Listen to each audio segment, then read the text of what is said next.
programa donde se abordan temas de actualidad, contingencia y la agenda cultural de la zona. Entrevistas del ámbito nacional e internacional. Revelando es presentado y auspiciado por Asofar AG, Asociación de Oficiales de la Armada de Chile en Retiro, Asociación Gremial. Con ustedes, Revelando en Radio Portales de Valparaíso. Muy buenas tardes, estimados auditores, un lunes más en nuestro programa favorito del día lunes, Revelando. Estamos aquí con Marcos Leblanc, nuestro videísta, buenas tardes Marco, y con Claudio Alvarado, radiocontrolador, que gentilmente todos los días lunes nos acompaña en el 89.5 Radio Portales, FM 84.0 AM.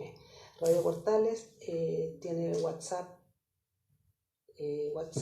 más 569-3530-8319, por si nuestros auditores quisieran llamar. Tenemos Instagram, Revelando-Radio, Twitter, Revelando-Radio, Facebook Live, Reunidos Revelando FFA. La página web de la radio es www.portalesfm.cl. En todos esos medios, si nuestros auditores quisieran hacerse una referencia o ver nuestro programa, aparece la evidencia. Así que los invitamos esta tarde a escucharnos y si quisieran a llamarnos. Esta tarde estoy sola, sin nuestros consabidos contertulios, ni Juan Enrique nos acompaña, ni tampoco Javier, por fuerza mayor ambos. Sin embargo, tengo a una tremenda entrevistada el día de hoy, algo diferente a lo que estamos acostumbrados del último tiempo. Vamos a entrevistar a una escritora y doctora en literatura de nuestra Universidad Adolfo Ibáñez, totalmente regional ella, Verónica Ramírez Errázuriz, es de la quinta región, criada y educada en nuestra quinta región, alumna de la Universidad Adolfo Ibáñez y actual profesora e investigadora de literatura en la universidad, y además tiene un doctorado en literatura en la Universidad de Chile, Santiago. Jovencísima ella, ni les cuento la edad ni la carita que tiene, pero tremenda. Si la quieren ver en las redes, ella aparece. Verónica, ¿cómo estás? Buenas tardes, encantadísima de tenerte en nuestro programa. Muchas gracias, María Eugenia, por haberme invitado. Sí, estoy feliz. La verdad que esto nació con Verónica, no porque por alguna parte nos une algún lazo de afectividad, de amistad, de cercanía, por ser parte del sistema naval que nos acoge a ambas dos, sino que también porque encontré brillante lo que ella hizo, que ella es la autora, junto con Carla Ulloa, de un tremendo libro que se llama La Mujer, el primer periódico editado por mujeres en Chile en el año 1877. Ella en su novedad, digamos, de doctorado, descubre que hay un primer periódico, lo que no tenía mucha gente idea, solamente estaba en los anales, digamos, de la Biblioteca Nacional seguramente, y la gente que alguna vez leyó de esto, pero nunca una investigación seria, y ella con su amiga, compañera literata, su doctorado decide versarlo sobre esto. Así que más adelante vamos a hacer un par de cosas y estamos entrevistando a nuestra Verónica Ramírez Errázuriz de nuestra quinta región, tremenda entrevistada la tarde de hoy. Bueno, como es común en nuestro programa de día lunes, algunas efemérides, algunos hechos históricos. Primero que nada vamos a partir con la noticia de la acusación contra la ministra Cubillos, que por lo menos la primera comisión rechazó la acusación investigadora por 4 votos contra 1. Afortunadamente, esto es la primera parte. Mañana esto se somete a sala y veamos qué dice la comisión del Senado finalmente, donde ella recurrirá o incurrirá al Senado con su abogado especialista. Eso como buena noticia para el día de hoy, por una parte, porque la verdad que personalmente creo, y en este país creo que lo que no nos falta, nos sobran, son acusaciones constitucionales, nos falta hacer trabajo legislativo, nos falta luchar por un futuro común, por un bien común del país y no estar pensando en pequeñeces políticas, diferencias, etc. Creo que tenemos que seguir trabajando más que seguir acusándonos unos a otros. Respecto a lo que pasó el año 1791, una fecha como hoy, se estrena en Viena La Flauta Mágica, la última ópera compuesta por Mozart justamente 2 meses antes de morir. Esta se dice que es una ópera masónica porque él era masón y tiene que darle cabida o ayudar a algún amigo tenor en ese minuto, también masón, que estaba necesitado, y escribe esta ópera en 2 actos, una ópera alemana que es muy bonita y es muy conocida. Eso respecto al año 1791, en una fecha como hoy. Y en el año 1985, en Estados Unidos, fallece el conocido sismólogo Richter. Él junto a un alemán, Charles Richter, junto a un alemán, son los que establecen la escala para medir los terremotos y los sismos, la escala de Richter tan conocida hasta el día de hoy. Y bueno, también tenemos que hacer mención, ¿no es cierto?, que acaba de fallecer José José, un gran cantante que a todo el mundo le gusta, le apasiona ser tan romántico, etcétera, etcétera. Así que conmemoramos en una fecha como hoy su reciente fallecimiento. Respecto a los temas culturales, tenemos que en la Universidad Santa María, este fin de semana, tenemos la Orquesta Sinfónica de Chile, dirigida por François López Ferrer. Él dirige principalmente, entre otras cosas, la obertura de 1812, famosa obertura romántica, escrita por Peter Ilyich Tchaikovsky, y se estrena el año 1889 en Moscú, el 20 de agosto de 1882. ¿Por qué es importante esta obertura y por qué es tan, la gente la reconoce muchas veces? Porque en algún minuto se lanzan unos cañonazos, ¿no es cierto? Y por lo general es dirigida y abierta a público en un recinto abierto, a no ser de que se tengan grabados los cañonazos. ¿Por qué? Porque representa la victoria de la resistencia rusa de detener a la gran armada francesa dirigida por Napoleón de Bonaparte, que intentaba entrar a Rusia y dominar Europa. Entonces él, 70 años después prácticamente, definitivamente 70 años después, el año 1882, compone esta obertura y se estrena el 20 de agosto en Moscú como la gran obertura romántica 1812. Los invito a todos aquellos que son amantes de la música clásica a ir este fin de semana, día sábado, 5 de octubre, a la Universidad Santa María, a esta gala con la Orquesta Sinfónica de Chile. También para aquellos que no les gusta tanto la música clásica, tenemos que contar que el mismo día sábado 5 está Bafocchi en el Teatro Municipal de Valparaíso, con un ballet especial creado hace poco, se llama Gavilanes para Violeta. Así que aquellos que son amantes del ballet y de Violeta Parra pueden asistir al Bafocchi en el Municipal de Valparaíso, o aquellos que son amantes de la música clásica, ya saben, Universidad Santa María, la Orquesta Sinfónica Nacional. Eso respecto a efemérides, eso respecto a cultura y respecto a noticias de último momento con esta acusación de la ministra Cubillos, que por el momento no ha prosperado tanto, pero no sabemos mañana que es más definitivo. En esta votación hubo solamente de 5 votos, 4 en contra y 1 a favor de la diputada RD Maite Orsini. Bueno, eso respecto a hoy, y pasamos un poco a hacerle una pregunta que siempre me gusta preguntar a nuestros entrevistados para una mirada diferente sobre algún libro interesante que puedan ellos recomendar. Verónica, bienvenida a nuestro programa, estamos felices de tenerte. Cuéntanos, para empezar, antes de iniciarnos en tu carrera y en todo lo que viene, ¿qué libro recomiendas tú de una literatura diferente? María Eugenia, lo que pasa es que mi trabajo es leer. Yo Estupendo, leo todo el encuentro día. Fabuloso. Y uno suele leer bibliografía secundaria o fuentes primarias para sus trabajos de investigación o para la preparación de clases. Entonces, claramente no son libros muy recomendables en cierto sentido, si es que no hay un interés exclusivo, específico en algo más técnico, se podría decir.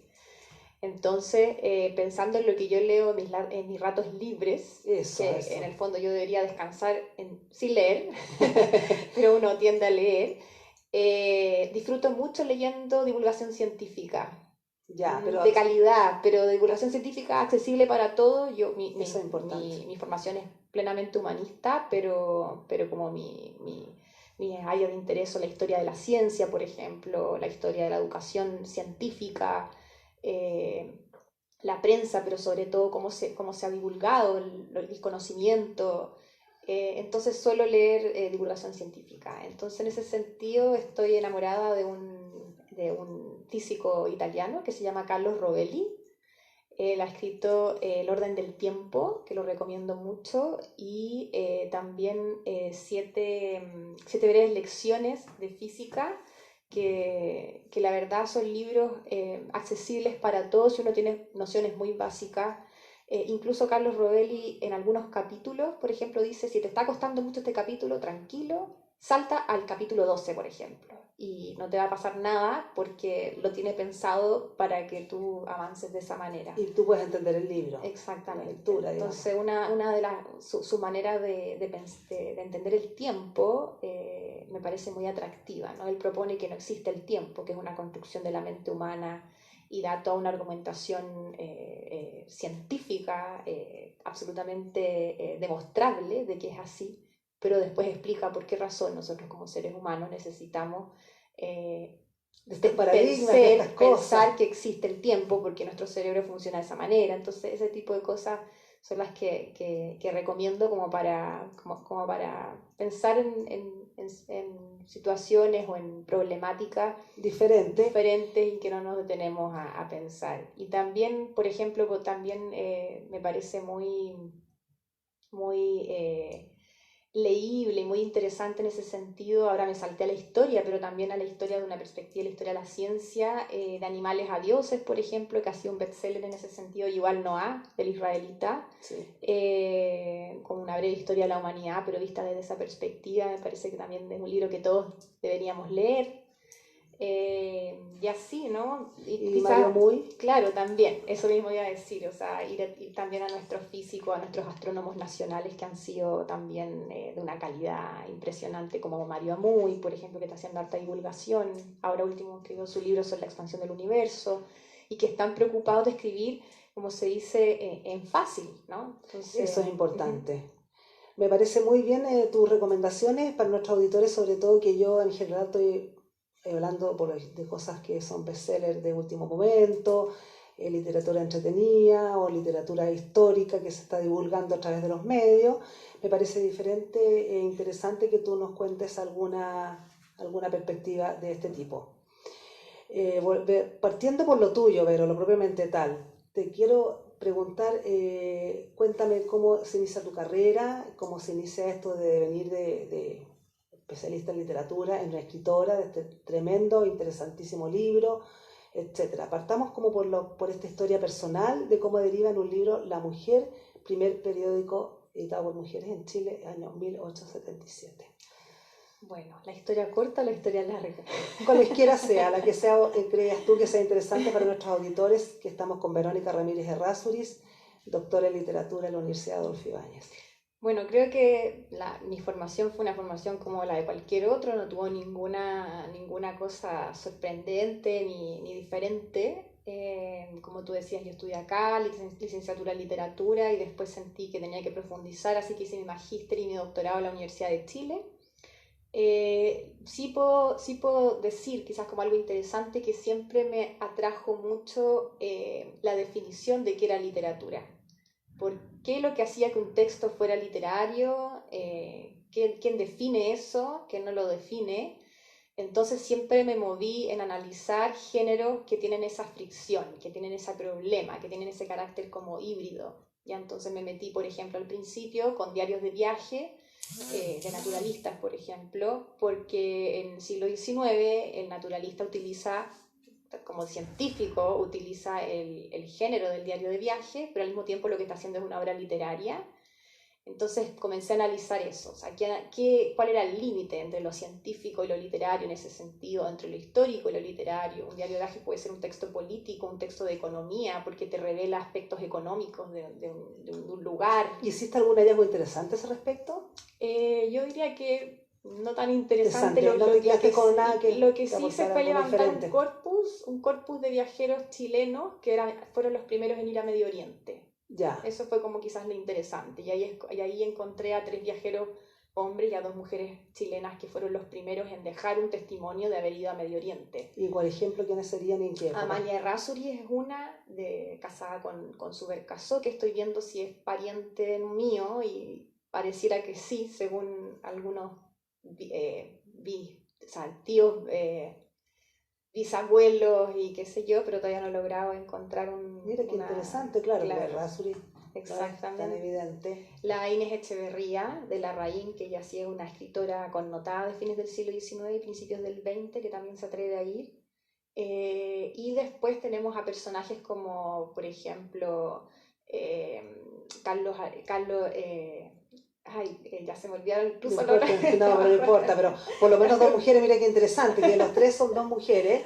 Claro. Y hay que tener fuerza, valentía, coraje y los medios, porque seguramente en aquella época eran gente con medios. Pero... Van con un afán, Carlos Walker Martínez era el otro, ya, que es conocido también. La gente dice, una calle de Santiago. Sí, ¿no? Eso sí, una calle de la Florida. Va como diplomático, pero es interesante ver también que está respondiendo a una corriente espiritual, a un problema de fines del siglo XIX, donde se ha producido la laicización del Estado, donde están metiéndose con fuerza los espiritualismos, los espiritismos, entonces hay una cierta crisis espiritual y entonces son personas que están buscando como encontrarse consigo mismos, sería como el viaje de sudeste asiático hoy día, claro. ¿No? pero que ya está tergiversado un poco hoy día, claro. Y están buscando estas otras salidas. Lo interesante también ahí, después de trabajo justamente como para ir separando la escritura de género, en este caso estas 2 mujeres, cómo se diferencia con la otra, o qué cosas comunes hay, etc.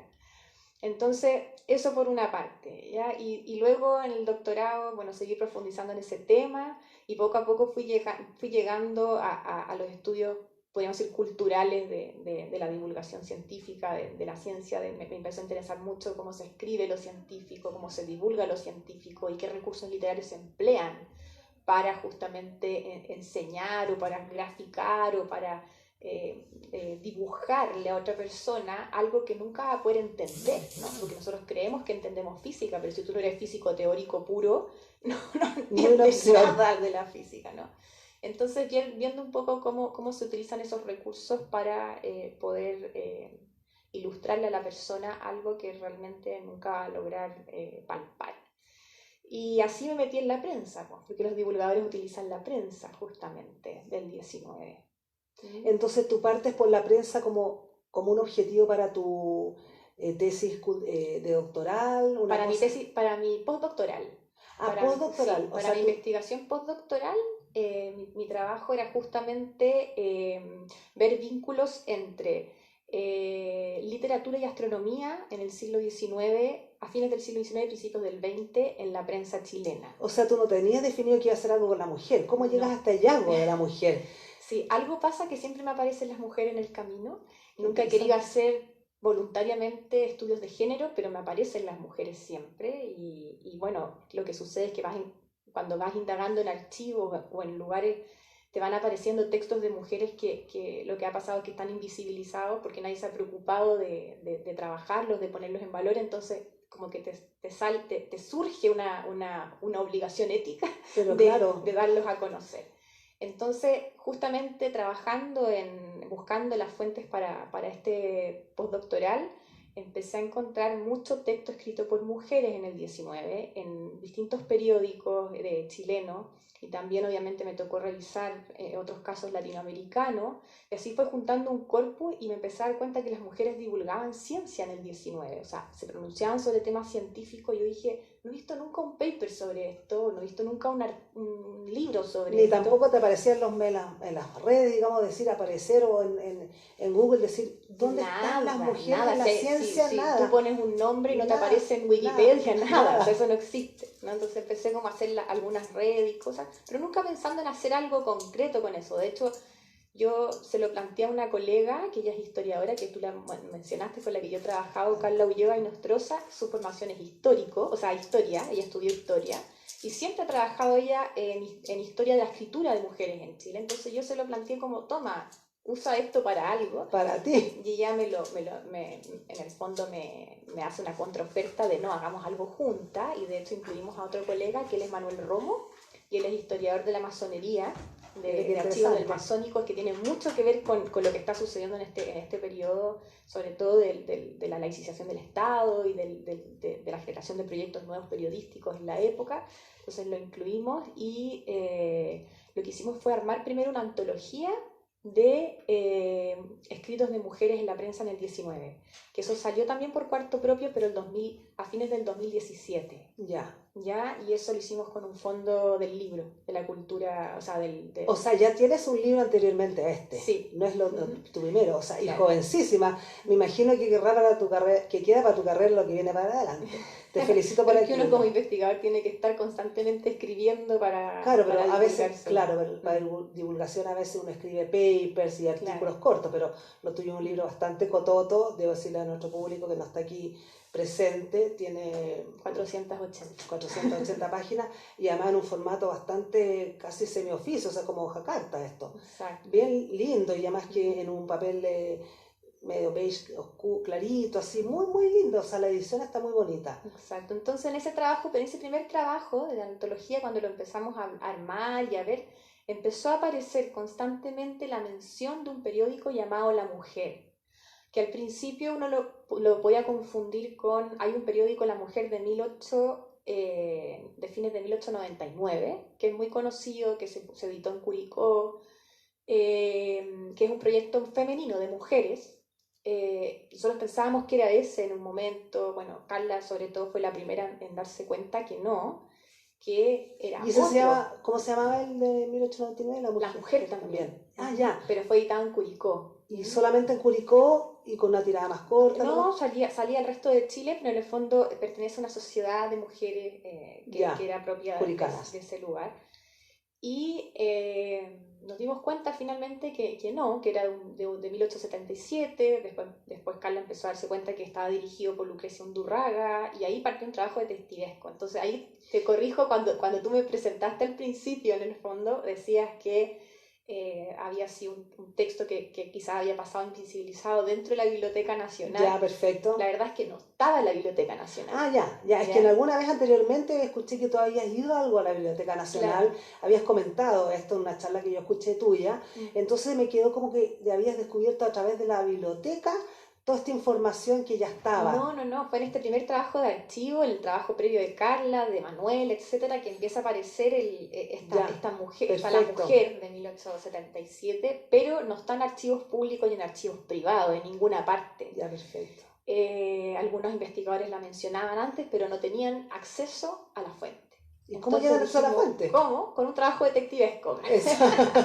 No, hoy en día, bueno, Carla sobre todo, ya como la historiadora en ese sentido, empezó a trabajar en las redes sociales. Sabíamos que se llamaba Lucrecia Undurraga, la directora. Empezamos a armar el cuento, como se dice, sabíamos de a qué mes había circulado. Había sido casada con un señor de apellido Somarriba, etcétera, etcétera. Entonces, de esa forma empezó a armar el árbol genealógico y a través de las redes sociales hoy día uno también tiene mucho apoyo y logramos dar con la familia. Sí, porque antes esto hubiera sido casi imposible hacerlo. Tú comprenderás que detectivesco, ¿no? Sin redes, sin todo este apoyo que existe ahora para todo el mundo en general, claro. Mucho más difícil hubiese sido. Así que Carla tomó contacto con la familia, con los bisnietos de Lucrecia Undurraga. Lucrecia murió el año 1902, entonces igual es difícil, ya no hay gente viva que la haya conocido. De hecho no hay fotografía de Lucrecia. Sí, eso es lamentable porque ni siquiera la bisnieta ha tenido contacto con ella. Entonces aunque yo te muestre muchas fotos, tú no sabes quién era, ¿no? Entonces tendríamos que encontrar una firma o una fecha o alguna cosa que nos lleve a ella. Entonces, pero ya queda por lo menos en el colectivo que se llamaba Lucrecia Undurraga de Somarriba. Exactamente. Eso me parece súper interesante. Sí. Así que bueno, con los bisnietos, indagando en la casa de ellos, se logró dar con una cantidad importante de números del periódico que se habían conservado ahí dentro de la familia. Eso fue muy bueno entonces. Exactamente. Entonces con ese trabajo, eso ya se pudo incluir más o menos de a poco en esa antología que habíamos hecho en el 2017. Pero después, por cosas del destino, logramos dar con otro familiar que era bibliófilo y que nos ayudó y que le mando saludos, se llama Marcelo Somarriba, que en el fondo tiene el apellido del marido y él es tataranieto, y él nos ayudó a encontrar la otra parte. Entonces ya teníamos todo el periódico completo. Oye, pero qué hallazgo, qué alegría de haber sido ese momento, Verónica. No, sí, era claro, es como una cosa que uno solamente como por esa sed de historiador se emociona. No sé si la otra gente entiende Claro. eso, pero ahí ya teníamos como nuevamente como una misión ética o sea, fue un trabajo patrimonial también, ¿no? Entonces como de darla a conocer, y quisimos darla a conocer con una transcripción completa del periódico, que es lo que tienes Sí. tú ahí, por eso tiene ese formato que trata de imitar cómo era el periódico original. Perfecto. Y que el Parto Propio es un trabajo súper bonito de diseño en ese sentido, y obviamente añadiéndole nuestras notas al pie, nuestro estudio preliminar, para que la gente tenga lo que hablábamos el otro día o antes de la entrevista, la contextualización para entender qué están escribiendo estas mujeres en ese periódico, que prácticamente habla plenamente, ¿no es cierto?, de exigir derechos educativos para la mujer. Exactamente, es lo que más me llamó la atención a mí de todo lo que leí, porque fui leyendo de a poquito, digamos, algunos textos, algunas cosas, y volvemos, después de esta pausa musical, volvemos con ustedes. Dado y auspiciado por ASUAR AG, Asociación de Oficiales de la Armada de Chile en Retiro, Asociación Gremial. Volvemos con nuestro programa Revelando de Radio Portales esta tarde y con nuestra gran entrevistada Verónica Ramírez Errázuriz, quien es doctora en literatura, investigadora y docente de la Universidad Adolfo Ibáñez y doctora en literatura, por supuesto, pero además una de las autoras, la autora principal del libro La Mujer, el primer periódico editado por mujeres en Chile, año 1877. Estábamos comentando, Verónica, de este tremendo trabajo periodístico que significó, digamos, para usted, o sea, de hacer este corpus, como bien dices tú, pero también de lo que significó este descubrimiento, porque una vez que tienen esta maravilla, ¿no es cierto?, aquí se hace un tremendo descubrimiento respecto a lo que es la mujer en la literatura, la mujer en la ciencia, la mujer en la investigación, y yo mientras leía, digamos, algunos de los párrafos y digamos, subrayaba, me llamaba mucho la atención la forma tan seria y tan profunda que tienen de escribir las mujeres. No es una cosa así como livianita, con una frase corta, con una frase sin hilanar, es muy profunda, en un lenguaje muy, no solo poético diría, pero literario. Me encantó eso, saber que ya en esa época había mujeres que se manifestaban. Entonces te pregunto, ¿son mujeres que cooperaban con el diario? ¿Son mujeres literatas? ¿Cómo nace estas mujeres así que se adhieran, digamos, a este periódico?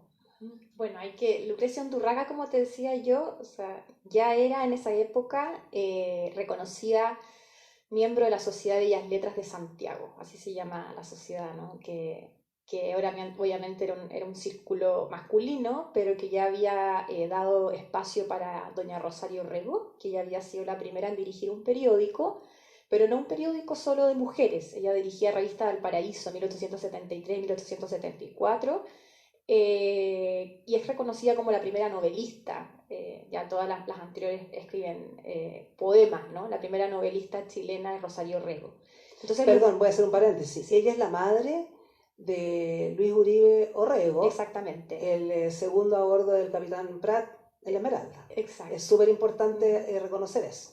Y si bien es del norte, ¿no? Ella tiene una vida acá en Valparaíso muy importante, Rosario. Obvio.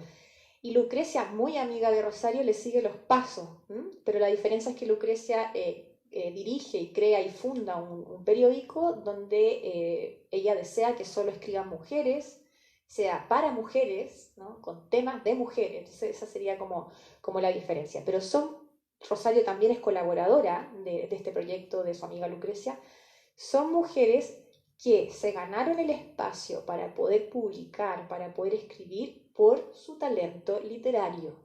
Ya. Es decir, hay que ver que hay aquí un paso. En la década de 1870 hay un paso importante porque las mujeres empiezan a escribir su opinión en la prensa, en un espacio público. Antes escribían en su mayoría poesía y literatura. que eso es ficción, podríamos Claro, decirlo. Yo puedo claro, encubrir lo que pienso a través de un poema, a través de una claro, obra, no, pero siempre voy a tener como ese escudo de que esto es literario, este es mi personaje, no soy yo, etcétera. O sea, estas son las tretas del débil, como uno dice, perfecto. porque no puedo decir, no me dejan decir, me vetan, me censuran, ¿no? No solamente los hombres, las otras mujeres, etcétera. Entonces, en la década de 1870, las mujeres empiezan a firmar con menos seudónimos, a dirigir proyectos periodísticos, a escribir columnas de opinión, ensayos, ¿no? Públicamente. Y habría que pensar por qué. ¿Ya? Obviamente están amparadas en este talento literario que les permite, ¿no? Tienen como una cierta autoridad que ya ha sido reconocida incluso por algunos varones, entonces se largan, ¿no? A escribir de manera un poco más, con más confianza.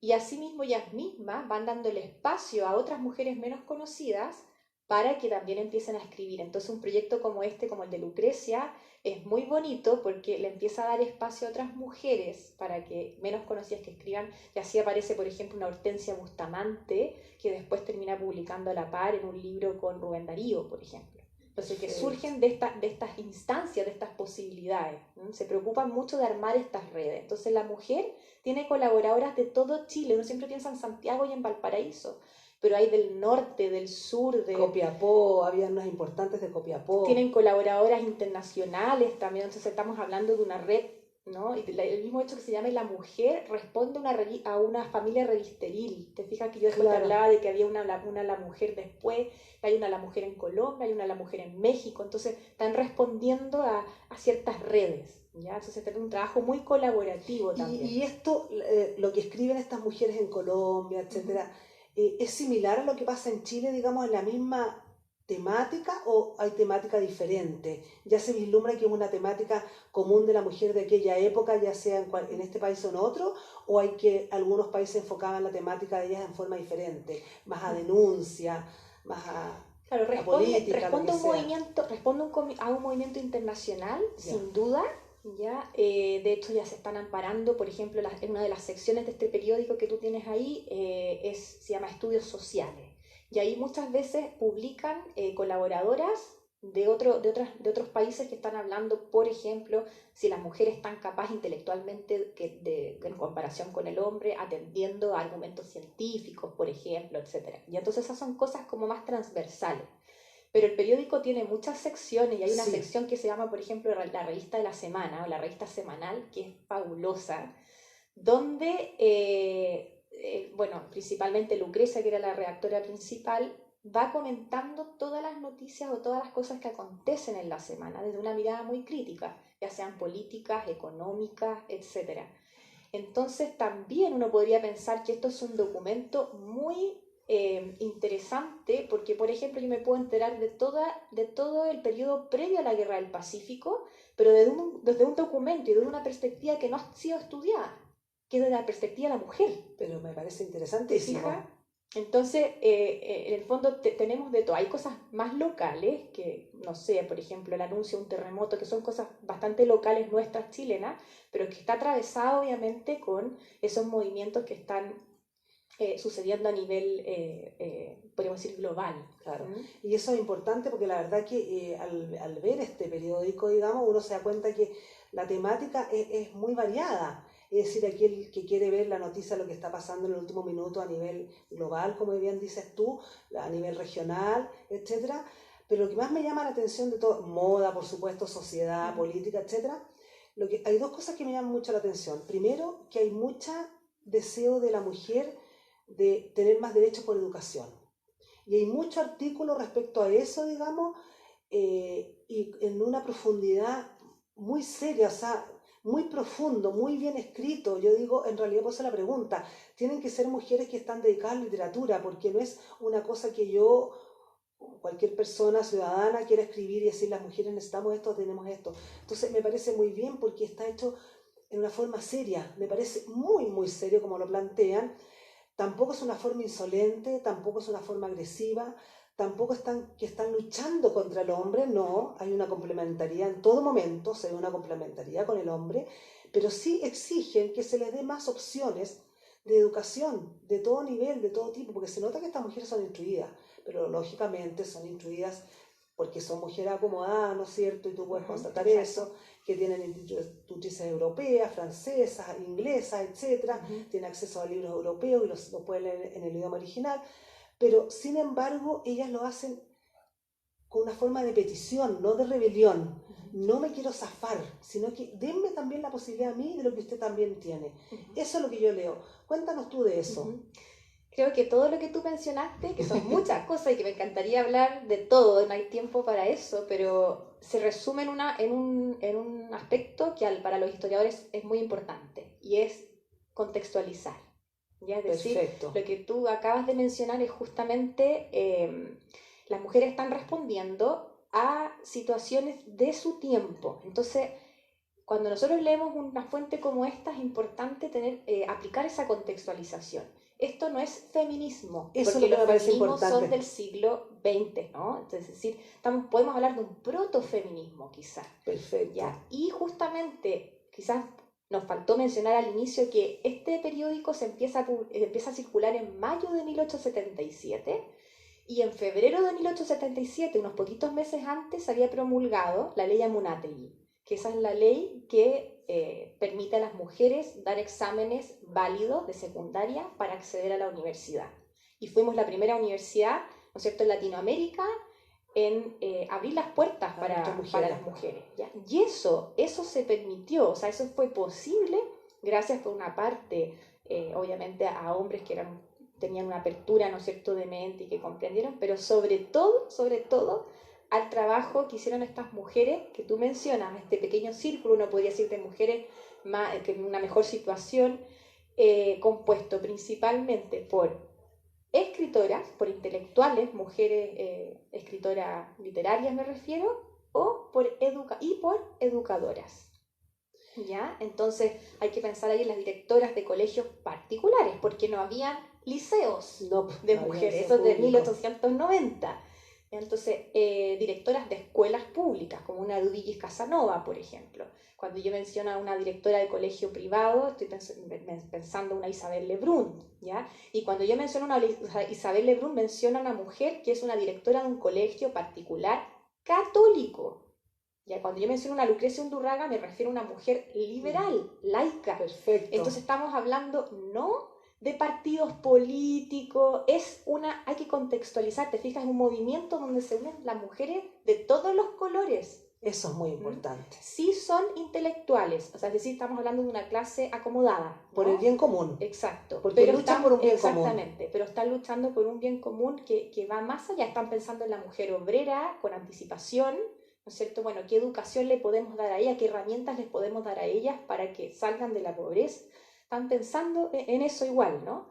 Pero por eso es muy importante contextualizar. Entonces, cuando tú dices cómo escriben de una manera que no es violenta, primero porque están respondiendo a esa manera de pensar, ¿no? Y segundo, porque estas mujeres tienen herramientas diplomáticas, o sea, saben que por la vía de violentar no van a obtener nada, si no tienen nada además. Claro. O sea, lo primero que están pidiendo es que se las eduque con igualdad de condiciones, de derechos, o sea, un primer derecho social, ¿no? Para poder salir adelante, salir de la ignorancia, salir de la pobreza, de la miseria, etc. Ahora, ellas veo por algunos escritos aquí, veo que se sienten orgullosas de su condición de mujer, de madre, de esposa, no reniegan en nada, ellas están felices, y desde esa perspectiva ellas quieren hacer además un aporte. Como madre tengo que educar, y mientras más educada estoy, mejor educo a mis hijos, pero además quiero dar la posibilidad de que mis hijas o hijos accedan a mejor educación. Entonces ella solamente es una forma de gritar, de pedir, pero sin histrionismo, una forma, pero que me parece perfecta por lo que yo veo en esa época. ¿Qué dice el hombre en aquella época? ¿O cómo apoya el hombre este periódico? Claro, lo que pasa es que, bueno, ahí también ¿qué se sabe? Nuevamente ahí hay que matizar y hay que profundizar, ¿no? Porque muchas veces uno tendría que ver y estudiar más o menos hasta qué punto utilizan lo que tú estás diciendo. Es un discurso súper conocido, súper como propio de la época, que es que nosotras somos las madres de los futuros varones de la República, Claro. ya que se utiliza mucho eso. En el fondo, yo debo educarme, yo debo ir a la universidad o yo debo estudiar ciencias básicas, por ejemplo, ciencias duras, porque debo ayudar a mi hijo en las tareas, ¿no? Entonces, en el fondo, lo que tú estás diciendo ahí, o sea, la mujer debe estudiar por una utilidad. Entonces todavía no están pensando en la mujer debe estudiar por su propia realización personal, sino que para eso. O, por ejemplo, en el caso de que ella enviude, para que ella pueda solventar a la familia con su profesión, ¿ya? Siempre con una utilidad.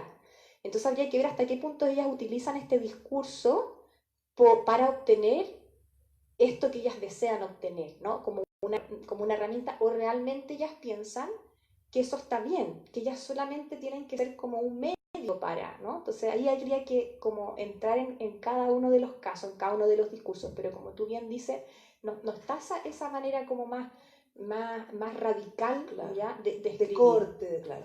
Uh-huh. ¿Y cómo le parte la idea a Lucrecia? Porque la verdad que una mujer que parte con una idea de periódico, bien puede ser una muy buena escritora, etcétera, pero hay que tener medios, hay que tener contactos, hay que tener un gran apoyo, digamos, en esa época social.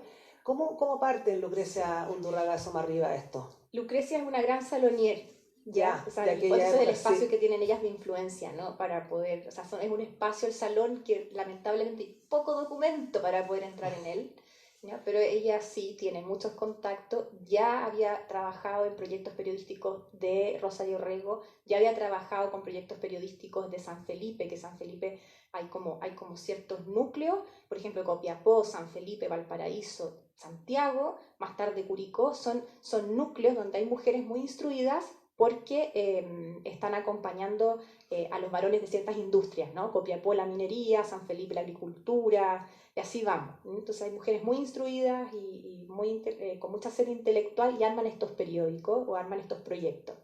Entonces ya tenía ella un cierto bagaje ya, y hay un elemento súper interesante que no lo hemos estudiado con Carla, tenemos que a lo mejor que profundizar en eso, es que Rosario Rego, cuando arma su proyecto, es viuda. Lucrecia Undurraga, cuando funda su proyecto, la mujer es viuda, ¿no? Entonces algo te entrega, te entrega la viudez, y eso es que tú pasas a ser libre disposición de tus bienes. Perfecto. En aquella época, donde tú no puedes ser representante legal de nada. Entonces, en ese momento te liberas, de cierta manera, y puedes acceder, o sea, gastar tus bienes en un proyecto, por ejemplo, como este, que es un periódico propio del 19. ¿Qué quiere decir eso? Que no es un proyecto de circulación de masas, es decir, no es un proyecto que responda a la modernización del periodismo, donde se hace una empresa comercial con el impreso, sino que responde a un proyecto ideológico. Perfecto, donde casi bien, el avisaje es muy pequeño, te fijas, y los suscriptores siempre le fallan, ¿no es cierto? Al final, en la última parte, uno tiene que ver también la materialidad del periódico. Abajo dice, por favor, paguen la suscripción, porque si no vamos a desaparecer, y lo más probable es que haya desaparecido por eso. ¿Cuántos meses duró este periódico? De mayo a noviembre de 1877. Y de eso no queda ningún registro después, ni se sabe en nada. En el último número se menciona que en el siguiente número van a publicar ciertas cosas, qué sé yo, entonces no hay ningún aviso de que hasta aquí llegamos, como había pasado en otros proyectos, pero sí te puedo decir que es muy común esa cantidad de circulación, o sea, esa breve circulación en los proyectos de todo tipo, de hombres, de mujeres. O sea, siempre los periódicos tenían una muy corta duración. En esta época actual que vivimos, no hay periódicos editados solo por mujeres. Hay revistas editadas por mujeres, con cosas de mujeres que siempre igual están complementando a los hombres. Pero no existe una cosa así, que sería bastante interesante, que fuera de corte, digamos, de distintos tipos de corte. Pero es que este es lo bueno que tiene todas las áreas, ¿no es cierto? Cortitas. Y la verdad es que es un periódico, o sea, de fácil acceso. Tú lo puedes comprar día a día o cada 15 días. O sea, sería interesante más adelante que un grupo de mujeres periodistas o literatas se hicieran por esto, pero creo que va a ser difícil porque ya las redes nos están sobrepasando. ¿Qué crees tú, Verónica, respecto a eso? Yo creo que la respuesta estaría justamente en la estructura, o sea, en cómo responde el periodismo desde principios del siglo XX, ¿no? Claro. O sea, el periodismo decimonónico, insisto, no respondía a una empresa comercial aún, ¿no? O sea, habría que ver si es, si es que se sostiene un periódico solo escrito por mujeres sobre temas mujeres. O sea, si es que va a tener realmente, porque lo que estás haciendo ahí es inmediatamente achicar, ¿no es cierto?, a la mitad quizás de tus lectores, ¿no? Solamente las mujeres. Entonces habría que pensar en eso. Perfecto, Verónica, muchas gracias. Ahora una pregunta ya más personal. ¿Cómo compatibilizas tú tu matrimonio, tu carrera, tu familia? Porque tienes hijas, etcétera, y hay que ser mamá en algún minuto, hay que ir a reuniones de curso, hay que llevar niñitas al doctor, tu marido tiene una profesión bastante exigente también. ¿Cómo lo has hecho? Porque ser doctor en literatura no es una carrera fácil, ser profesora universitaria, como dices tú, exige mucha investigación. ¿Cómo compatibilizan los dos mundos? Bueno, una mujer como hoy, además que se mantiene buena, mocísima, jovencísima, estupenda, va al gimnasio muy seguido. Sabe de primera fuente, ¿no? Sí, absolutamente. Su hermana la dirige. Bueno, no sé. Se logra. No sé, yo creo que cuando uno realmente le apasiona lo que hace, eso ya es un plus o ya tienes algo bastante ganado, porque a mí me pasa que estoy en los momentos más insólitos y yo estoy siempre pensando en mi trabajo, ¿no? Es decir, estoy siempre investigando o estoy siempre leyendo y eso es súper compatible también con tu día a día, ¿no? O sea, ¿y qué pasa si de repente te llaman del colegio y te dicen, tu hija se cayó, tu hija sabes que tuvo un problema? ¿Cómo lo haces? ¿Corres? ¿Tienes que dejar la clase? ¿Lo puedes hacer? Claro. ¿Te ayuda a tu mamá? Porque la verdad que hoy si nos contamos con esas redes, o tu suegra, no sé, pero también tu suegra está bien ocupada. Es una red, y fíjate que es una red especialmente compuesta por otras mujeres, ¿no? Claro. Bueno, suele ser así. Hay ahí una solidaridad importante. Y tu marido apoya, le gusta, está contento. Yo me imagino que te estará orgulloso. Tu familia yo sé que está orgullosa, pero me imagino que tu marido también, él es un profesional exitoso. Por supuesto, o sea, es muy partner, ¿no? Claro, te apoya. Uno podría decir que detrás de todas estas mujeres que estamos mencionando también habían buenos partners. Tú preguntaste por los hombres, por ejemplo, yo me salté esa parte. Pero Lucrecia Undurraga estaba casada, o sea, había estado casada con un hombre que le había dado espacios para eso, ¿no es cierto? Después tenía un hijo que era poeta, entonces también la apoyaba, tenía sus amigos.